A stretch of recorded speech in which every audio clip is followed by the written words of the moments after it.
I'm Oliver Escrit, a member of the Cambridge Primary team, and I'm calling in from Madrid, Spain. It's wonderful that you can join us. I'm also delighted to welcome Kimberley Silver, one of our very own, who will be talking to us about how to integrate Oracy into the primary classroom. Kimberley grew up in the US, but has lived in Mexico for 25 years. And after a long and varied career, including teaching English to children and adults in the US, Japan, and Mexico, since 2015, she's been a commissioning editor for primary at Cambridge University Press, working on both the series Cambridge Primary Path and the brand new Cambridge Primary Reading Anthologies. And she recently published a series of blogs on Oracy in the primary classroom on Cambridge's World of Better Learning site. And we'll be sharing a link to that blog posts, to those blog posts in the chat about Oracy. Thanks very much.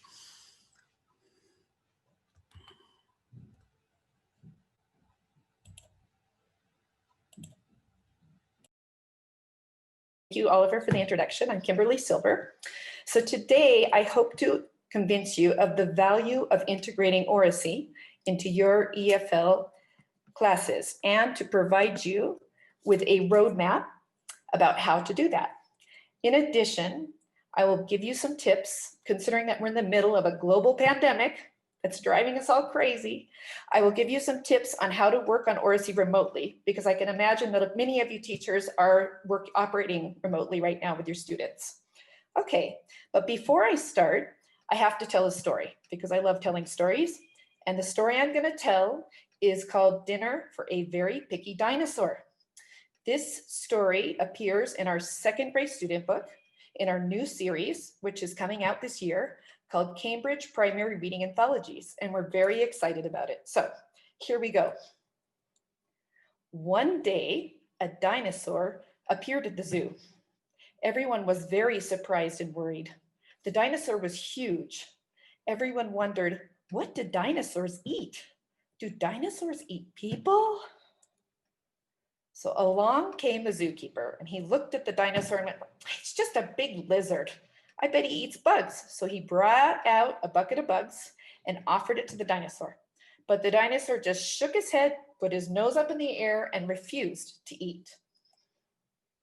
Next along came a big, burly fisherman with a bucket of fish heads. And he said, I know all about big creatures. Let me feed him. And once again, the dinosaur was not impressed. Looked at the bucket of fish heads, put his head in the air, and refused to eat. Then along came a chef with a delicious meat pie. But once again, the dinosaur looked at the meat pie and refused to eat. And finally, along came a pizza delivery guy. He had a meat and cheese pizza and an ice cream sundae. Everybody loves pizza and ice cream, try it. But that dinosaur, he just put his head up in the air and refused to even touch it. So then suddenly a young girl spoke up. She said, well, why don't we just ask him what he wants? Mr. Dino, what do you want to eat? And Mr. Dino replied, thank you for asking. A simple salad of fresh ferns, please. So the zookeeper came out and dressed as a waiter and offered him his mineral water, and the dinosaur ate his fresh fern salad, and that was the end of the story. So the question to you is a little bit of critical thinking. Think about a second grader. Why did the dinosaur refuse the bucket of bugs, the bucket of fish heads, the meat pie, and the meat and cheese pizza? Can you write it in the chat? I can't see the chat, but is anyone gonna guess? Okay. Hopefully you're all guessing. I can't see you. The reason is because Mr. Dino is an herbivore. Okay, very good. So let's talk about Oracy now. Oh, and I had to say something, but I forgot. There's going to be a quiz at the end on that story. Hopefully you were paying attention. So, okay. So now we're going to talk about Oracy, and the question is, what is Oracy? And oracy, I looked in the dictionary, the Cambridge English Online Dictionary, and it is defined as the ability to speak clearly and grammatically correctly. And I thought about that, and I think this definition falls short, and here is why. So some people speak clearly and grammatically correctly, and yet they're not very effective communicators. And as teachers, you know the opposite to be true as well. You probably have some students who don't pay any attention to grammar, but they're quite effective at communicating their ideas. So in reality, oracy is much more than speaking clearly with good grammar. So oracy incorporates skills in 4 areas: linguistic skills, physical skills, and those might be like projecting your voice or standing still while talking, cognitive skills, such as structuring your talk or using evidence to support your arguments, and social emotional skills, such as being a good listener, giving positive feedback, and showing respect for the opinions of others, even if you don't agree with them. So I think this definition of oracy here is broader and works a bit better. Oracy is the skill of speaking effectively, and the operative word here is effectively. So people who are good at oracy use skills in those 4 areas to effectively articulate their ideas and interact with others.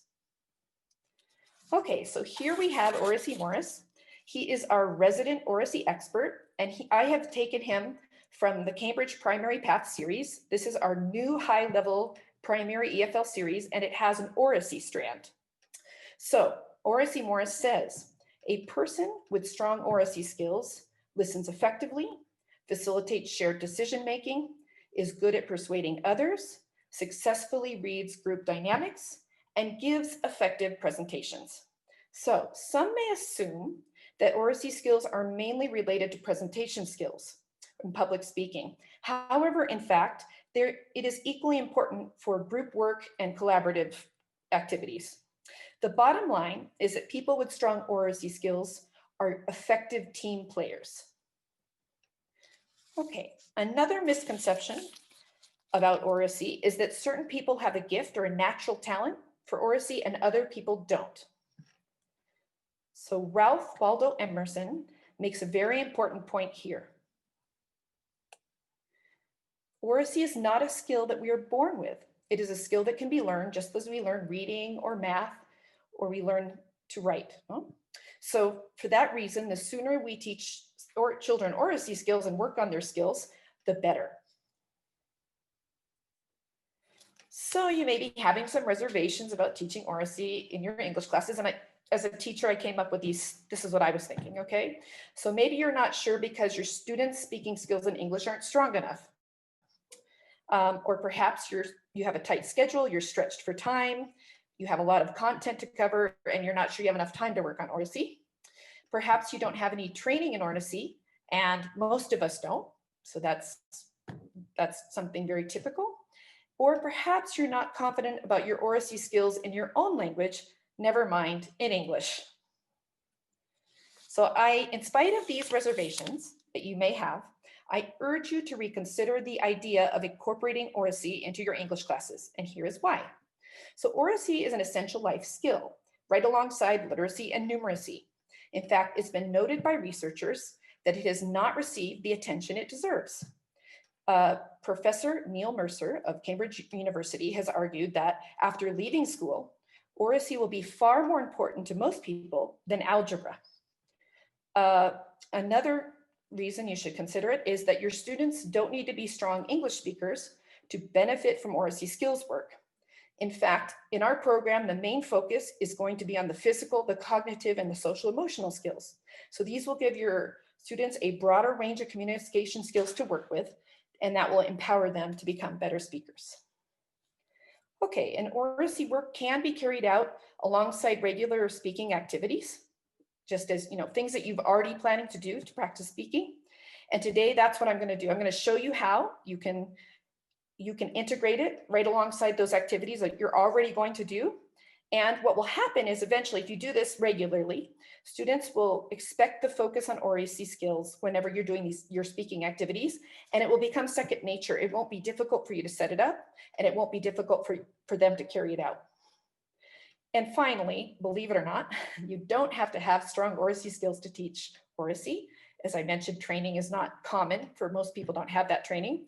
But as you start to work on Oracy, even at this very low level, your own Oracy skills will benefit as well.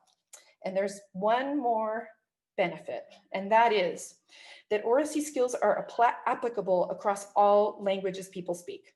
So students are going to take these skills that they learn in your English class, and they can use them in other situations. For example, inside and outside the classroom in their lives in general. Okay, so here Professor Neil Mercer points to the value of Oracy in team dynamics to facilitate interthinking. Interthinking is using talk to think collectively. This is a key part of group problem solving. So this makes Oracy a powerful tool for learning because students become better at articulating their ideas, and they also become better at working together. The fact is that Oracy is a powerful tool for change in a moment when public discourse has been fragmented by social media, and simultaneously we are facing very serious global problems that require people to engage with others to solve big problems. So I would argue that teaching Oracy to young students may ultimately have an impact well beyond the classroom. Okay, so hopefully I've been able to convince you that Oracy is an important life skill. And now I'm going to walk you through the mechanics of how to add an Oracy skill focus into your English classes. So Oracy work can be applied to any classroom activity that involves speaking. Those include collaborative activities, for example, working on a project, working on a graphic organizer, discussions, those could be full class discussions or small group discussions. And they could be presentations, formal or informal. They could be in front of a big audience, in front of a small group of kids. So these are the 4 tools. So with those are the activities you can use it with, and these are the tools you're going to need. The Oracy framework, the ground rules, cue cards, and self-assessment. So the first tool you need is the Primary EFL Oracy framework. And this is it. We've already seen, as I've mentioned before, that there are 4 skill areas that you need to be developed to build students' Oracy. And if I was in a class, I would say, what are those 4 areas, to see if you were listening to me, but I can't see the chat.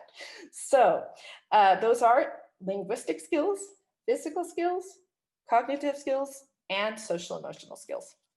Since linguistic skills are already the focus of your English classes, these have not been included in the framework.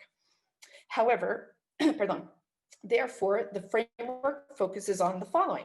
So the physical skills in this part of it, the cognitive skills, and the social emotional skills. And I know you can't see this, but you'll be able to have access to this framework later, so do not worry.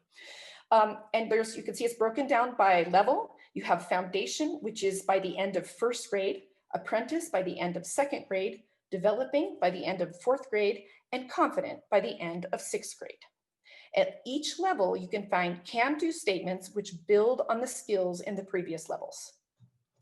So to look at this a little more closely, I have extracted a can-do statement from the social emotional skills section of the framework. This is it, okay? And you'll notice how the expectations for students' outcomes increase as students progress through the levels. So at the end of grade 1, I can take turns and listen to others. At the end of grade 2, I can take turn and listen to others in a discussion. At the end of grade 4, I can recognize and respect the feelings and views of others in the discussion. And by the end of grade 6, I can respect and respond appropriately to the feelings and views of others in a discussion. These can further be broken down into specific skills, which, when they're taken all together, will help your students achieve the desired outcomes. Here I've listed some specific Oracy skills needed for students to participate successfully in a discussion. So you have physical skills, making eye contact, projecting your voice, speaking clearly, cognitive skills, asking for clarification, expressing your opinion, social emotional skills, listening actively, taking turns, eliciting the participation of others. This is not an exhaustive list, and I've selected skills that are appropriate for primary and will promote an effective environment for discussion. So if you notice certain issues in your classes, for example, that are driving you crazy, those students are talking too loudly or they're interrupting, you can focus on those skills. So this is very flexible. Okay. So it's very important to remember to focus on one skill at a time to avoid overwhelming students. That's how we're managing it at this level, is making it very bite-sized so that it's not too much information. It makes it easier for them to grasp. Okay. The second tool that we need are Oracy ground rules. So ground rules set the guidelines for speaking activities by reminding students what is needed for effective communication. They remind students to pay attention to their talk and how they are communicating. So in other words, they're helping them keep Oracy present in their minds. Most Oracy rules are not complicated at all. It's simply a question of helping students notice them and keeping them present so that they gradually become second nature to them and they don't even have to think about it. Finally, ground rules provide points of reference for the self and peer assessments so that students can monitor and assess their talk. Okay.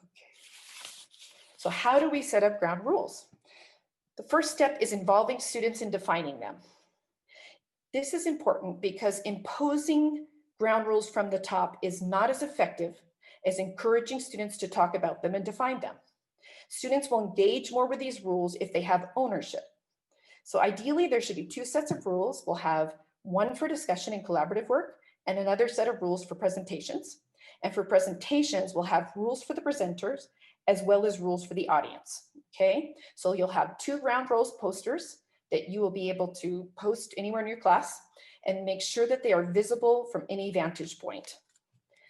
During speaking activities, you should refer to these posters as needed. So when setting up a speaking task, you can refer to the ground rules. And depending on the nature of the task, you can emphasize certain rules as they are needed. Okay, so here are some examples of ground rules for collaboration and discussion. We listen to everyone. We patiently wait our turn. We ask questions if we don't understand. We speak up so everyone can hear. We ask students who are not participating to join in. And we are careful not to shout or speak too loudly. Again, this list is not exhausted and there's a million other things you could do. It depends on what your students feel like they need to focus on and what you also feel like needs to happen in your class.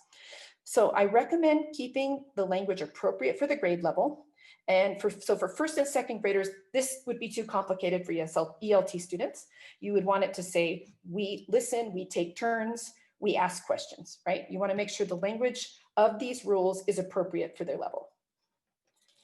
The third tool is cue cards, and every Oracy activity needs to be supported by relevant functional language. These are important handholds for students, right? The functional language is presented on the cue cards. Before any activity, you should present these cue cards formally, okay? Then you can attach them to the board or you can place them on a table in the middle of a group so that students, while they're practicing, can either point to them or pick them up before they speak. This is at the beginning. Later on, they won't need to do that. But at the beginning, to make it sort of more structured, it helps. Okay. So functional language for Oracy is quite repetitive at this level, right? And you're going to be using these cue cards again and again. So I recommend laminating them. So that way you can just pull them out and reuse them. Also, if you forget your cue cards, it's not a problem. Just write these expressions up on the board. As a language teacher, it is very tempting, because I have this problem too, to assume that the language on these cue cards, the functional language, is the goal of the activity. In reality, they are for support only. The focus really should be on the target Oracy skill. Okay, the fourth and final tool we needed is assessment. And every Oracy activity will end with a brief assessment, which will to evaluate the task and the target Oracy skill. Regular, consistent assessment is key to ensuring that the Oracy skills and students' awareness of these skills gradually become second nature to them. So there's two types of assessment, self-assessment and peer assessment. It's flexible. You can pick whichever one you want. And you would decide. So for one thing I would recommend is to alternate so that the students practice sometimes paying attention to themselves and their own performance, and sometimes paying attention to their peer performance. It's good to vary them. Another fun idea is talk detectives. This is for peer assessment. So talk detectives are observers. They are not going to participate in the activity. Their full focus is on, what other students are doing and paying attention to that. This can be made, so after the activity, they will report back to their group or the class on what they observed. And making this playful for primary is easy, right? You can give them hats, you can give them badges, and you should provide them with a checklist as well. It's important to remember for primary students that the objective of talk detectives is not to point out that Susie is doing it right and that Mateo is doing it wrong. No, you need to emphasize that talk detectives are giving general anonymous feedback, and this is something they will have to practice because the temptation might be to give names, which is not appropriate. No? So the Oracy evaluation that they'll be giving should focus on these 3 points. Did students follow the ground rules? Did they successfully execute the target Oracy skill? And did they use the language on the cue cards? So here are some examples of self and peer assessment statements, okay? Self-assessment, I followed the ground rules, I gave my opinion, I used the cue cards. Peer assessment, my partner followed the ground rules, my partner participated in the discussion, my partner used the cue cards. So you can do 2 things with peer assessment, or 3 things actually, but you can assign a partner and just have them focus on that person. You can do full group assessment, or you can have the talk detectives is the other option, no? Okay, so remember that you need to keep Oracy, especially for lower primary. This needs to be very quick and light. You want students to reflect on their performance and move on. For example, you go through those assessment statements and one by one, and you have the students stand up if they agree and stay seated if they don't agree. Another option is to have them write those sentences in their notebook, and then you can have them draw a smiley face next to the ones that are successfully carried out. The point here is reflection. Students, it's not for the purpose of grading. Students should not feel nervous or anxious about this. It's just designed to help them reflect. It's quick and easy, okay? And for upper primary students, you should encourage students to reflect more deeply. In this case, they should talk about their talk. And you can ask them questions like which ground rules were broken, what can you do, what can you or your group do differently next time to improve your talk? So now I've given you the 4 tools, and the question is if you can remember those tools. And again, anyway, that's fine. I'll just go ahead and give them to you. But if I were in a class, I'd say, what were the tools? Okay, so the tools are Oracy framework, ground rules, cue cards, and self-assessment and peer assessment. And then with 4 additional steps, you're gonna be ready to go. Okay, so step 1 is presenting the Oracy skill and explaining why it's important. The first time you focus on a specific Oracy skill, it's important to have a class discussion about it. You need to write the Oracy skill on the board, okay? And then, oh, I skipped over a slide, sorry about that. I should go back, I went back to the wrong one. What happened here? Just a second. Oh, okay, well, let's go, just hold on 1 second. I've got let's see what happened here. Oh, here it is, okay, I got it. Very good, sorry. I need to give you the context of where you are first, so, okay. In this case, sorry, we're imagining that you're in a 5th grade EFL class, okay? And that the activity is small groups completing a graphic organizer, okay? And in this case, you're working in small groups to complete this graphic organizer, so it combines collaborative work as well as discussion. And the target Oracy skill that I've chosen is eliciting the participation of others, as this is useful for a group working on this type of activity, right? Okay, so now we're at step 2, okay. So now in step 2, you are focusing on the skill and explaining why it's important. So it is important to be explicit about why you should have a class discussion about it. Again, this doesn't have to be a long discussion, but it is important to talk about it explicitly. And you're going to write the target skill on the board. So for option 1, there's 2 options, ways of discussing this. One is that you can focus on bad Oracy. So in this case, you're going to give an example of bad Oracy, and you have this, I would recommend reflecting on what happens when students dominate a discussion and don't let other students talk. So for example, these are questions that would help students reflect on bad oracy. How do you feel when someone doesn't let you talk, right? And what happens when only a few students talk in a discussion, okay? So that's one option. Most cases, when you focus on bad oracy, the importance of the oracy skill quickly becomes apparent. The other option is to focus on the benefits of the target oracy skill. And in that case, you would ask these questions. For example, these are, how do you feel when someone asks for your opinion? What happens when everyone participates in a discussion? You want to encourage students to think about why more opinions make for a richer discussion, even if everybody does not agree. Finally, for lower primary, this is very important. You want to have this discussion in L1, in their first language. And that's so that they feel so that they can really understand the skill and they're prepared for practice and assessment. So this is the part where it's okay to speak in their native language. Very good. The next part is eliciting the ground rules and distributing cue cards. Okay, so as we already talked about with the ground rules, right? These come from the students and you would write them up on the board. There are no right or wrong answers when setting up the ground rules for an activity. And it's important, as I said, to keep the students need to feel vested in them. So that's why it's important to have the students be the ones who provide the ground rules. Then you will provide the cue cards. In this case, what do you think? Do you agree? Why or why not? These are cue cards that will help elicit participation, right? Very good. And step 4. So you need to set up assessment before the activity and then carry it out after the activity. It's important to clarify, as I've mentioned before the activity, is if it's going to be self-assessment or peer assessment. And if it's peer assessment, you need to clarify if students are going to focus on the group as a whole, or if you're going to assign talk detectives, or if they're going to look at a partner. Okay, so in this case, I chose a peer assessment strategy with a whole group focus. So the statements are, everyone in my group participated, someone in my group elicited my participation, and everyone in my group followed the ground rules. Since the target group here are 5th graders, we want to make sure after the assessment that they're going to talk about their talk and assess the ground rules if any of them were broken, and also talk about what they could do better next time. Okay.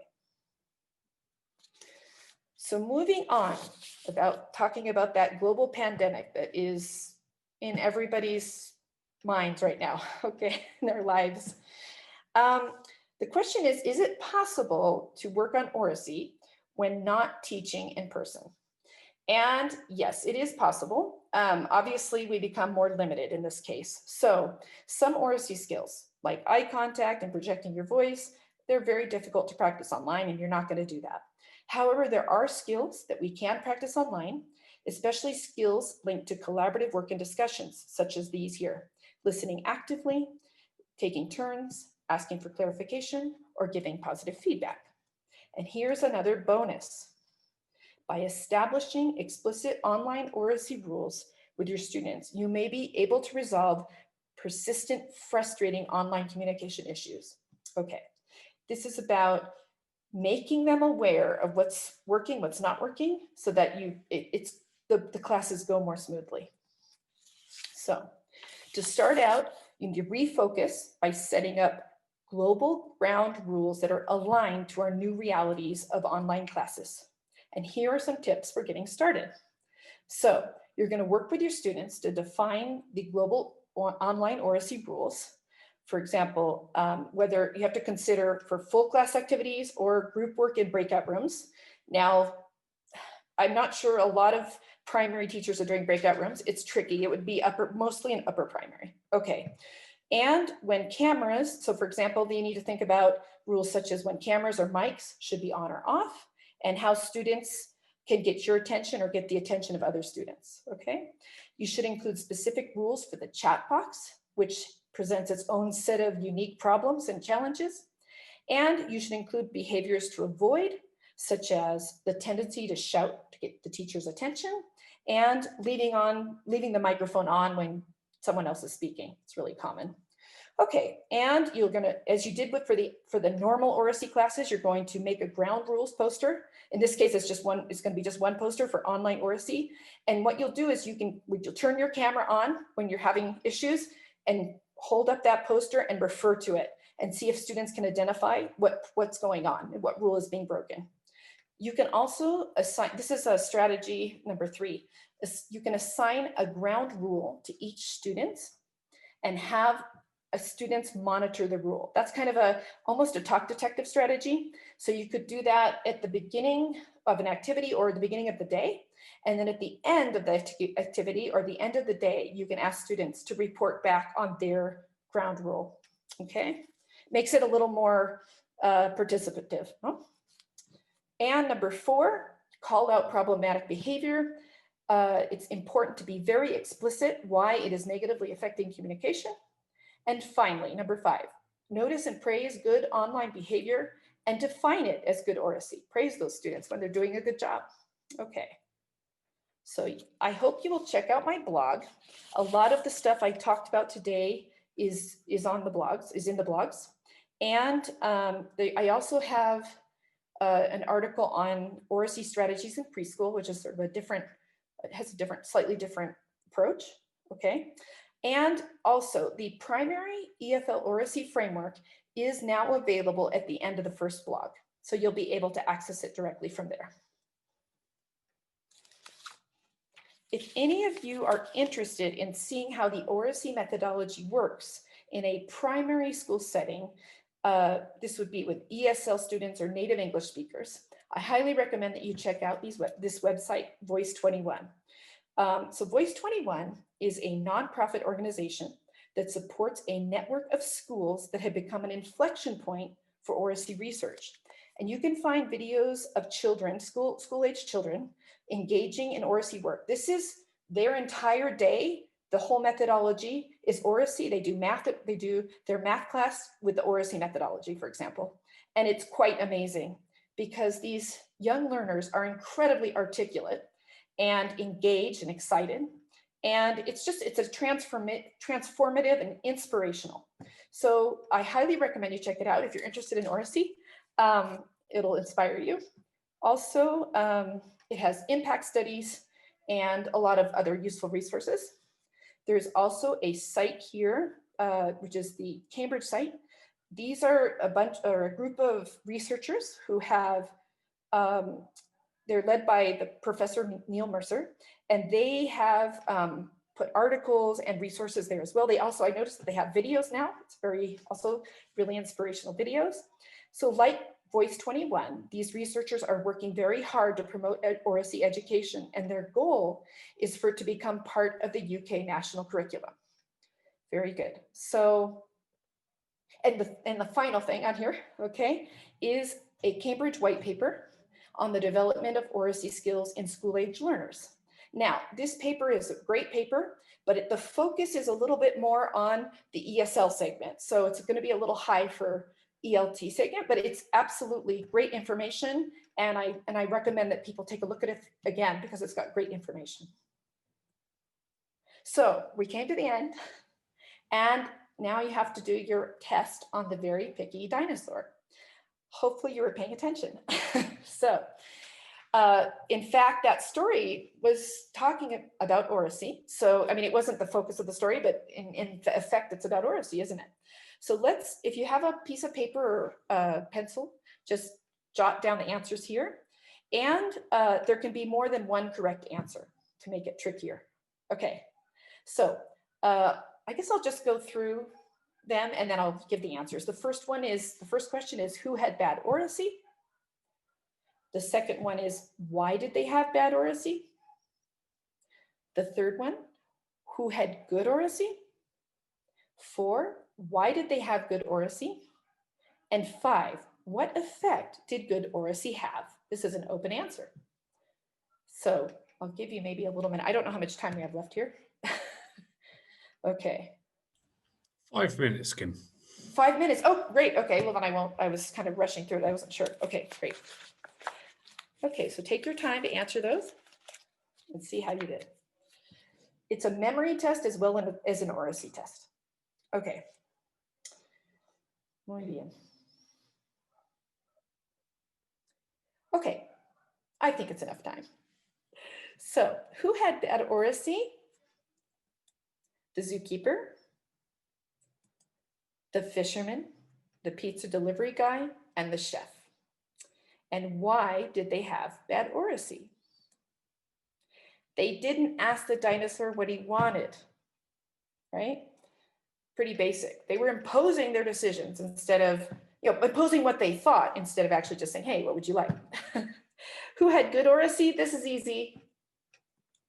The girl. And why did she have good oracy?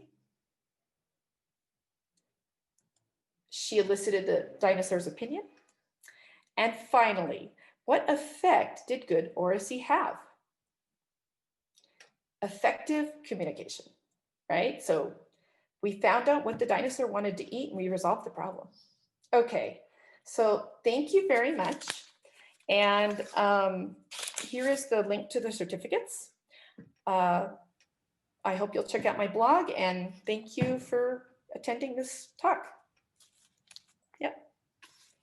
Thank you very much, Kimberley. That was wonderful. I mean, I remember when I first heard about Oracy about 3 or 4 years ago, when I first started here, it sounded scary, but then pretty quickly it became like something I wanted that my kids would have. These sound like essential skills, Absolutely, life skills. They are just totally key. We haven't got a huge amount of time. Okay. But there are plenty of questions that have come in, and we'll try and answer those that we can.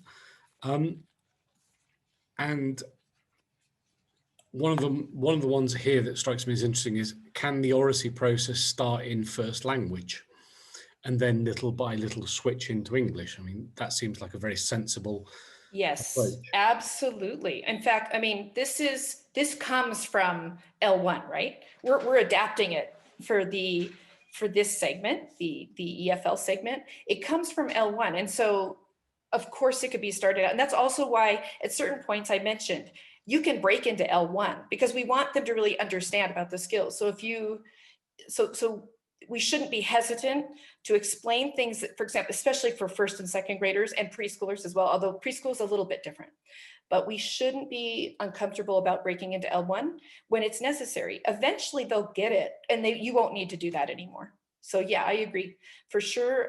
This is something that comes from L1. It doesn't come from ELT. We're adapting it down to the segment. Yeah. Excellent. And also kind of similar lines, adapting for secondary. Yes, absolutely. I mean, this could definitely, and I believe we're starting to work on a course that has Oracy in the secondary level. I'm not in the secondary division, but I understood that they're picking that up as well. There is no question that this has could have a lot of impact at any level. And for the secondary level, what's great is their language skills get stronger. You can refine the language skills. You can start working more on the language skills. At this level, we were really focused on not being overly concerned about the language skills because that might make it more difficult for kids, right? So the idea is to make it something pleasant and that they can engage in, and then as they get more advanced in their language skills, then we can actually start looking at those language skills. And the white paper that is on the slide, that has information that would be very useful for looking at specific things you can build in language skills at a higher level. So the white paper wouldn't be very helpful for this segment, but for sure for secondary, there's lots of great ideas in there. Yeah. Okay, brilliant. And I think the last question we can manage is, how do we work with, non-confident students, people who are shy? I mean, after all, this is key for their development, isn't it? I think Oracy is fantastic for that. So in the preschool blog, I talk about that. One really key thing, preschool, especially because there might be kids that this is a little different, but they're not talking yet. So the silent period where they're not speaking. And one thing that's very important is to never pressure anyone. You don't ever want to pressure them. And what I think is really going to work with this methodology is students are going to feel because we're seeing, for example, the evaluation and the assessment is about everybody, and it's not about one person, and we're not naming names. It's that eventually there'll be a certain comfort level with this evaluation that goes on after every speaking activity that's quick, and we're not going to take too much time, just going to go through this quickly, so that they'll become more comfortable with, oh, they're not naming names, and we can all make mistakes, right? So, I honestly think that for shy students, there's a huge potential here. And probably as a teacher, I wouldn't pressure people before they're ready. That's a really important, you never want to pressure students before they're ready. And another thing you can do with shy students is you can work in they tend to do better in smaller groups, right? You're not going to put them up in front of, have them present something if they're not ready for that. So another thing is doing a lot of smaller group work, and then they'll get used to it, and eventually they'll engage at the higher level. They'll get used to it. Huh? With this support that you're providing for them. Yeah. Okay, wonderful, Kim. Thank you so much. And thank you so much to everyone for attending and listening in. And